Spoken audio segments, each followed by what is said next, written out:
पुढचा जो क्वेश्चन आहे तो कन्स्ट्रक्ट द स्विचिंग सर्किट. इथे उलट आहे, म्हणजे इथे आपल्याला लॉजिकल स्टेटमेंट दिलेला आहे आणि आपल्याला सर्किट डायग्राम तयार करायचे. या अगोदरचा एक्झाम्पल होता तिथे सर्किट डायग्राम दिलेला होता, आपण लॉजिकल स्टेटमेंट लिहून इनपुट आउटपुट तयार केलेले. तर या क्वेश्चनमध्ये आपल्याला लॉजिकल स्टेटमेंट दिलेलं आहे आणि आपल्याला स्विचिंग सर्किट डायग्राम काढायचा आहे. आता इथे किती स्टेटमेंट आहेत बघायचे आपण. अगोदर पहिल्या स्टेटमेंटमध्ये बघा P or negation P and Q आहे, नंतर निगेशन क्यू आहे, आर आहे, निगेशन पी आहे. म्हणजे इथे 3 स्विचेस आहेत, 3 स्टेटमेंट्स आहेत पी क्यू आर. मग इथे लिहिला let P means switch S1, Q means switch S2 and R means switch S3. Now the circuit diagram. आता इथे P or negation P and Q. आता हे दोन्ही जे ते ऑरने जोडलेले आहेत. ऑर म्हणजे पॅरलल, म्हणजे वर पहिला काय येणार S1, बघा इथे S1 ऑरने जोडलेला आहे आणि ब्रॅकेटमध्ये आहे negation P and Q. Negation P म्हणजे S1 डॅश आणि क्यू म्हणजे S2. S1 डॅश S2 हे सिरीजमध्ये. हा एक सर्किट झाला. त्यानंतर ऑर खाली दिसतं आपल्याला पुढे negation Q and R or negation P. म्हणजे निगेशन क्यू व निगेशन क्यू म्हणजे काय ना S2 dash and R. Negation Q and R म्हणजे S2 डॅश अँड S3 झाला. त्यानंतर ऑर काय दिसतं आपल्याला or negation P, or negation P, or negation P म्हणजे S1 dash. It is negation Q and R or negation P. हा एका ब्रॅकेटमध्ये आणि दोन्ही मध्ये ऑर आहे म्हणून हे दोन्ही पॅरललमध्ये जोडले. एवढंच येणार यामध्ये. फक्त सर्किट डायग्राम काढून दाखवायचा आहे. हा क्वेश्चन 2 मार्काला विचारतात परीक्षेला. Construct the switching circuit. आता पुढचा जो आहे यामध्ये पी क्यू आर तिन्ही स्टेटमेंट्स आहेत. मग तिन्ही लिहायचेत आपण नेहमीप्रमाणे. इथे बघा P and Q and R हा एका ब्रॅकेटमध्ये आहे, म्हणजे इथे काय येणार अँड आहे, म्हणजे तिन्ही स्विचेस जे आहेत ते सिरीजमध्ये आहेत. बघा इथे S1 S2 S3 एका लाईनमध्ये लिहायचे. ऑर म्हणजे त्याला पॅरललमध्ये. हा ब्रॅकेट बघा P or Q and negation R. P or P म्हणजे S1, पी म्हणजे S1 स्टेटमेंट, त्याला ऑर म्हणजे पॅरललमध्ये काय येणार Q and negation R. Q म्हणजे S2 अँड निगेशन आर. या हे सिरीजमध्ये म्हणजे पी निगेशन चुकलेलं आहे ते, ॲक्च्युली ते S1 फक्त पाहिजे, S1 डॅश झालेलं आहे, प्रिंटिंग मिस्टेक आहे इथे. इथे काय लिहिणार आपण S1 त्याला parallel Q and negation R. आता हे दोन्ही जे आहेत ते पॅरलल आहेत म्हणून इथे पॅरलल काढलेलं आहे. इथे ऑर आहे मध्ये म्हणून त्याला पॅरलल काढलेलं. आता थर्ड जो आर दिलेला आहे त्यामध्ये पी अँड आर एका ब्रॅकेटमध्ये आहे, म्हणजे पी अँड आर म्हणजे S1 अँड S3 सिरीजमध्ये येणार. त्याला ऑर म्हणजे parallel. Negation Q and negation R म्हणजे S2 डॅश आणि S3 डॅश हे दोन्ही सिरीजमध्ये येणार. पुन्हा or negation P and negation R म्हणजे S1 dash and S3 dash हे दोन्ही सिरीजमध्ये. तिन्ही हे पॅरललमध्ये असते असं येणार. फक्त कन्स्ट्रक्ट म्हणजे आपल्याला ड्रॉ करायचं असेल आणि सर्किट डायग्राम हे पेन्सिलनेच काढायचे आहेत. सर्किट डायग्राम काढताना काय काय लक्ष ठेवणार आपण, हे ड्रॉ केल्यानंतर आपल्याला खाली इथे याला ॲरो दाखवावं लागेल, करंट इथून फ्लो होईल आणि इथे खाली लॅम्प काढायचा आणि बॅटरी पण दाखवायची. सगळ्या एक्झाम्पलमध्ये तसंच आहे. स्विचेस काढायचे आणि खाली बॅटरी आणि लॅम्प दाखवायचा आणि सर्किट हा क्लोज करायचा. आता पुढचा क्वेश्चन आहे give an alternative arrangement for the following circuit so that the new circuit has minimum switches. आपल्याला सर्किट डायग्राम दिलेला आहे. क्वेश्चन 8 वाचा. Give an alternative arrangement. हा जो सर्किट डायग्राम दिलेला आहे त्याच्याऐवजी अल्टरनेट याला पॅरलल असलेला दुसरा एक आपल्याला सर्किट डायग्राम तयार करायचा आहे की ज्यामध्ये मिनिमम स्विचेस असतील, कमी स्विचेस असतील. इथे किती स्विचेस आहेत आपल्याला इथे दिसतात, 6 स्विचेस दिसतात. म्हणजे कमीत कमी स्विचेस वापरून याचा अल्टरनेट आपल्याला सर्किट डायग्राम तयार करायचे. तर यासाठी आपल्याला जे आपण आधीच्या व्हिडिओमध्ये लॉज पाहिले अल्जेब्रा ऑफ स्टेटमेंट्स, ते लॉज आपल्याला वापरावे लागतील.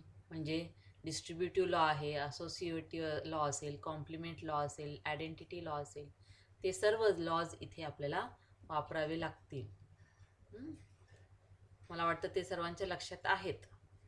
आता पहिल्यांदा हा जो सर्किट डायग्राम दिलेला आहे त्याचा कन्व्हर्शन आपल्याला लॉजिकल स्टेटमेंटमध्ये लिहून घ्यायचं आहे. आता इथे बघा S1, S2, S1, S2 असेच आहेत.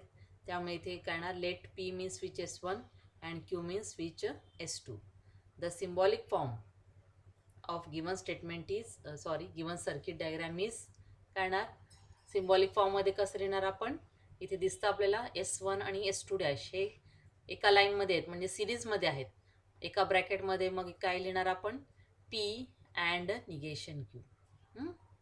त्यानंतर पुढचा जो दिसतो आणि याला पॅरलल आहे म्हणजे ऑर लिहून दुसऱ्या ब्रॅकेटमध्ये S1 डॅश म्हणजे निगेशन P आणि S2 म्हणजे निगेशन P अँड Q. हा दुसऱ्या ब्रॅकेटमध्ये झाला. त्यानंतर त्याला ऑर तिसऱ्या ब्रॅकेटमध्ये S1 डॅश अँड येणार म्हणजे negation P and negation Q. बघा स्टेटमेंट असे येईल, P and negation Q or negation P and Q or negation P and negation Q. इथपर्यंत आपण अगोदर पाहिलेलंच आहे. आता पुढे जाऊ आपण. आता इथे काय, आपण हा जो आहे तो या अगोदर आपण सॉल्व केलेला आहे. इथे काय दिसतं आपल्याला, पहिला जो ब्रॅकेट आहे तो तसाच ठेवला आपण. आता या दोन ब्रॅकेटमध्ये काय दिसतं बघा, निगेशन P जो आहे तो काय दिसतो, कॉमन दिसतो आपल्याला. एक अँड एक ऑर म्हणजे कोणता लॉ आपण वापरणार, डिस्ट्रीब्युटिव्ह लॉ. मग निगेशन P हा कॉमन काढला आणि अँड ब्रॅकेटमध्ये Q ऑर मधला ऑर निगेशन Q. समजलं, डिस्ट्रीब्युटिव्ह लॉ आपण वापरलेलं आहे या अगोदर.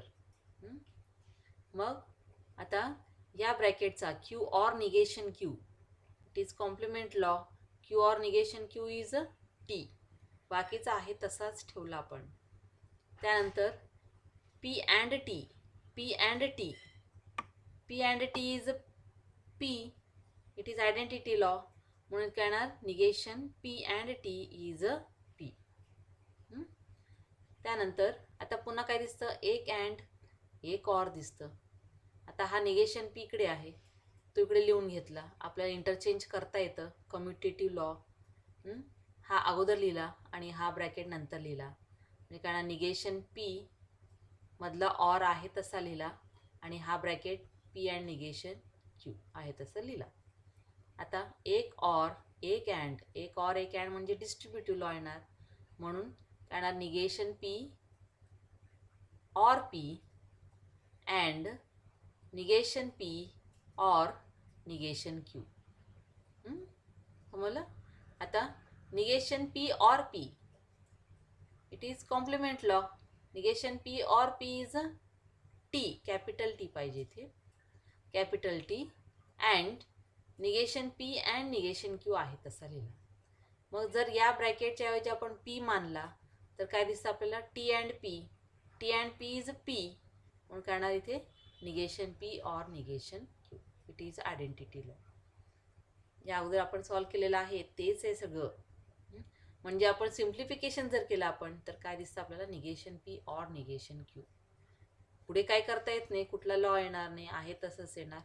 तर हा आपला आन्सर झालेला आहे. So the alternative arrangement for given circuit is, इथे काय दिसतं, negation P or negation Q. म्हणजेच काय येणार, हा सर्किट डायग्राम जो आहे तो असा लिहू शकतो आपण. It is a alternative arrangement किंवा the alternative circuit diagram is काय येणार S1 dash negation P or negation Q म्हणजे S1 dash parallel S2 dash. त्यानंतर इथे लॅम्प काढला आणि बॅटरी दाखवली. म्हणजे यामध्ये जो आपला ओरिजिनल जो आपल्याला सर्किट दिलेला आहे तो किती स्विचेसचा होता, 6 स्विचेस आहेत यामध्ये. म्हणजे त्या 6 स्विचेस ऐवजी किती येणार इथे फक्त 2च स्विच जरी असले, हे 2च स्विच जरी असले तरी इक्विवॅलंट तेवढंच इफेक्ट आपल्याला मिळणार आहे. म्हणजे या 6 स्विच ऐवजी 2 स्विच आपण वापरू शकतो.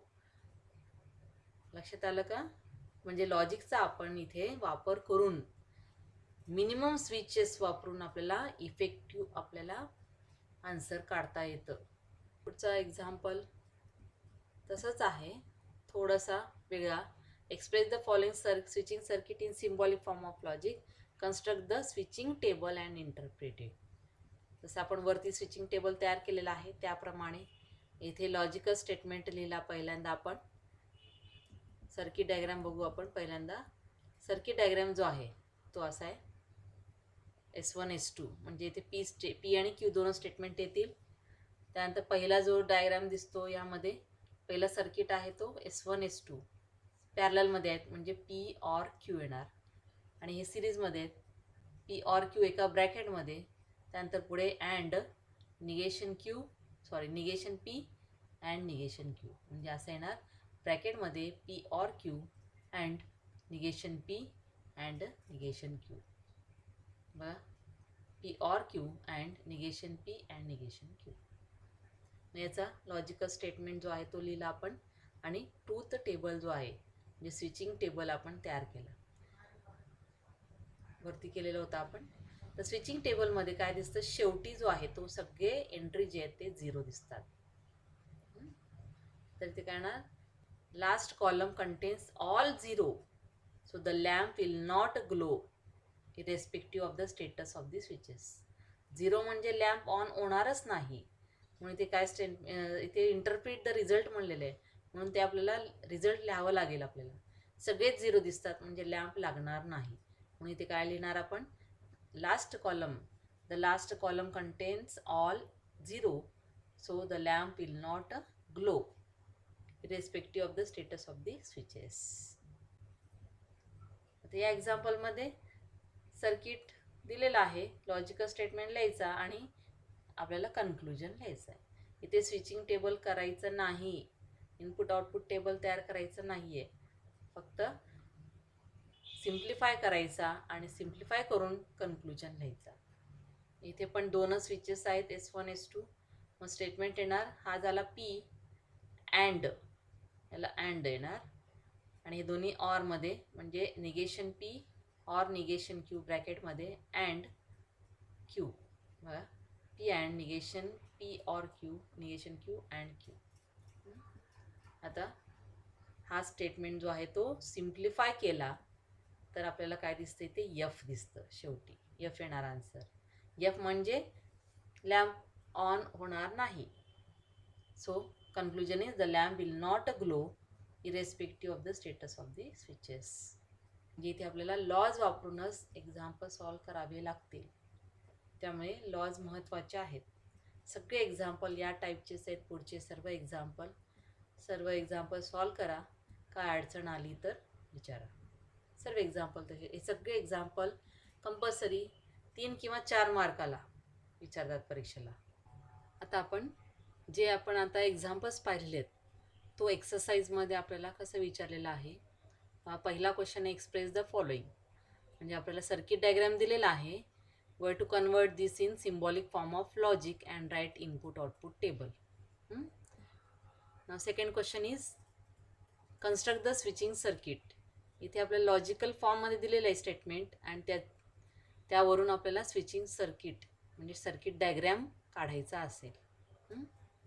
त्यानंतर क्वेश्चन नंबर 3 आहे गिव्ह अन अल्टरनेटिव्ह इक्विवॅलंट सिम्पल सर्किट. म्हणजे हा जो दिले सर्किट डायग्राम तो आपल्याला लॉजिकल स्टेटमेंटमध्ये लिहून घ्यायचा आणि लॉज वापरून कमीत कमी स्विचेसमध्ये कन्वर्ट करायचा आहे. Next is write the symbolic form. म्हणजे लॉजिकल स्टेटमेंटमध्ये लिहायचं आहे. त्यानंतर switching table and interpreted, switching table तयार करायचा आणि म्हणजे इथे लॉज काय वापरायचे नाही आहेत. अगोदर काय करायचा, लॉजिकल स्टेटमेंट लिहायचा आणि स्विचिंग टेबल म्हणजे इनपुट आउटपुट टेबल तयार करायचा आणि शेवटच्या कॉलममध्ये जे एंट्रीज येतील त्यावरून आपल्याला सेंटेन्स लिहायचं असणार आहे. म्हणजे सर्व जर झिरो, शेवटच्या कॉलममध्ये सर्व झिरो आले तर काय लिहिणार आपण, the current will not flow through the circuit, the lamp will be of. आणि जर 1 असेल तर lamp will be on and the current flows through the circuit असं येणार. Obtain the simple logical expression, draw the corresponding switching circuit. इथे आपल्याला जो दिलेला आहे लॉजिकल स्टेटमेंट दिलेला आहे, मग अगोदर लॉज वापरावे लागतील आपल्याला.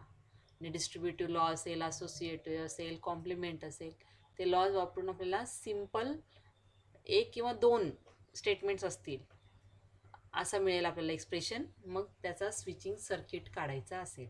इथे बघा या एक्झाम्पलमध्ये एक ऑर एक अँड म्हणजे किंवा Q and Q is F. त्याप्रमाणे सर्व एक्झाम्पल आपल्याला सॉल्व करता येतील. आता थोडंसं सगळं रिवाईज करूया आपण. या चॅप्टरमध्ये आपण काय काय शिकलो आहे आपण थोडंसं जरा पहिल्यापासून रिवाइंड करू. कनेक्टिव्स पाहिले. कंपाऊंड स्टेटमेंट म्हणजे या स्टेटमेंटने जोडलेले असतील, या वर्डने जोडलेले असतील. तर काय येणार, अँड म्हणजे कंजंक्शन स्टेटमेंट. कसं लिहिणार आपण, पी अँड क्यू. त्यानंतर ऑर स्टेटमेंट म्हणजे डिसजंक्शन, पी ऑर क्यू असं लिहिणार. इफ देन म्हणजे कंडिशनल किंवा इम्प्लिकेशन म्हणतात, वन वे ॲरो असेल. If and only if by conditional, two way arrow. आता यात ट्रूथ टेबलमध्ये काय काय लक्षात ठेवणार आपण, पी अँड क्यू या कंजंक्शनमध्ये ट्रूथ टेबलमध्ये काय येणार, एक जरी एफ असेल तरी एफ येणार. अँडमध्ये दोन्ही टी असेल तरच टी येणार, बाकी सगळे एफ येणार.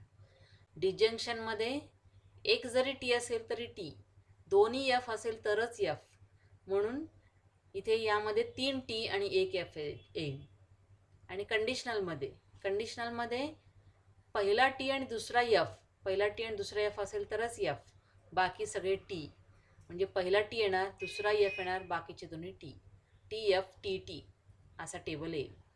आणि बाय कंडिशनलमध्ये दोन्ही ट्रू एंट्रीज जर सेम असतील, म्हणजे टी टीला टी येणार, एफ एफला सुद्धा टी येणार, टी एफला एफ येईल, एफ टीला एफ येणार. म्हणजे इथे ट्रूथ टेबल जो मिळतो आपल्याला तो येणार टी एफ एफ टी असा मिळेल. आता निगेशन, पुढचे आपण पाहिलेले निगेशन त्यामध्ये फॉर ऑल असेल किंवा देअर एक्झिस्ट सिम्बॉल असेल तर निगेशनमध्ये फॉर ऑलच्या ठिकाणी देअर एक्झिस्ट ठिकाणी फॉर ऑल, आणि नॉट नसेल तर नॉट. त्यानंतर अल्जेब्रा स्टेटमेंट्स पूर्ण एक्सप्लेन करून तुम्हाला सांगितलेले आहेत. सगळे लॉज जे आहेत ते आपण पाहिलेले आहे. आता त्यानंतर कॉन्व्हर्स, इन्व्हर्स आणि कॉन्ट्रापॉझिटिव्ह. पी इम्प्लाइज क्यू हा स्टेटमेंट आपल्याला दिलेला असतो, त्यावरून आपल्याला कॉन्व्हर्स म्हणजे क्यू इम्प्लाइज पी, इन्व्हर्स म्हणजे negation P implies negation Q, आणि कॉन्ट्रापॉझिटिव्ह म्हणजे negation Q implies negation P. असे स्टेटमेंट्स आपल्याला वर्डिंगमध्ये लिहावे लागतील. त्यानंतर स्विचिंग सर्किट्स 2 प्रकारचे असतील. एक जो आहे तो switches in series and switches in parallel. Condition बघून आपल्याला स्टेटमेंट लिहावं लागेल. इनपुट आउटपुट टेबल जसं टी एफ आहे त्याप्रमाणे इथे 1010 येणार. सर्व एक्सरसाइज जो आहे MCQ मध्ये आहेत, MCQ दिलेले आहेत. त्यानंतर क्वेश्चन्स आहेत, 1 मार्काचे एक्झाम्पल, 2 मार्काचे एक्झाम्पल आहेत. हे सर्व एक्झाम्पल आपण बघा, सर्व एक्झाम्पल पाहिलेलेत आपण. राईट द निगेशन असेल, कन्स्ट्रक्ट द ट्रूथ टेबल असेल, त्यानंतर स्टेटमेंट पॅटर्न, टॉटॉलॉजी एक कॉन्ट्रडिक्शन आहे तो पाहिला आपण. TF हे दिलेले असतील. त्यानंतर truth table, using truth table, truth equivalences, using the rules of logic म्हणजे विदाउट युजिंग ट्रूथ टेबल. इथे लॉज वापरून आपल्याला सॉल्व करावे लागतील. त्यानंतर पुढचा स्टेटमेंट क्वेश्चन आहे, using the rules of logic write the negations. हा पण मी सॉल्व करून तुम्हाला दाखवलेला आहे. त्यानंतर पुढचं आहे express the circuits in symbolic form and prepare the switching table. त्यानंतर पुढचा क्वेश्चन आहे सिम्प्लिफाय द सर्किट. मिनिमम स्विचेसमध्ये कन्वर्ट करायचा. म्हणजे ते 6 जर स्विच असतील तर आपला आन्सरमध्ये 1 स्विच असेल किंवा 2 स्विच येतील. त्याप्रमाणे आपल्याला सॉल्व करावा लागेल. सर्व एक्झाम्पल त्या टाईपचे आहेत. सर्व एक्झाम्पल सॉल्व करा. काय अडचण आली तर विचारा. Okay. Now here the chapter is completed.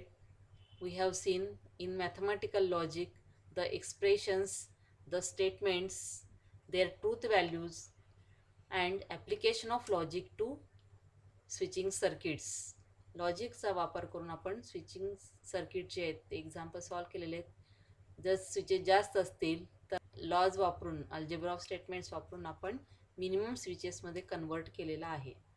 एवढा सगळा जो पार्ट आहे तो लॉजिकमध्ये आहे. आणि हा लॉजिक हा चॅप्टर विथ ऑप्शन्स 8 मार्काला आहे आणि हा सोपा आहे. त्यामुळे सर्वांनी हा चॅप्टर जो आहे तो व्यवस्थित करायचा आहे. जेवढे एक्सरसाइजचे एक्झाम्पल आहेत ते सर्व सॉल्व करायचे आहेत. Okay. Then if you have any problem then you can ask me. Here the chapter is completed.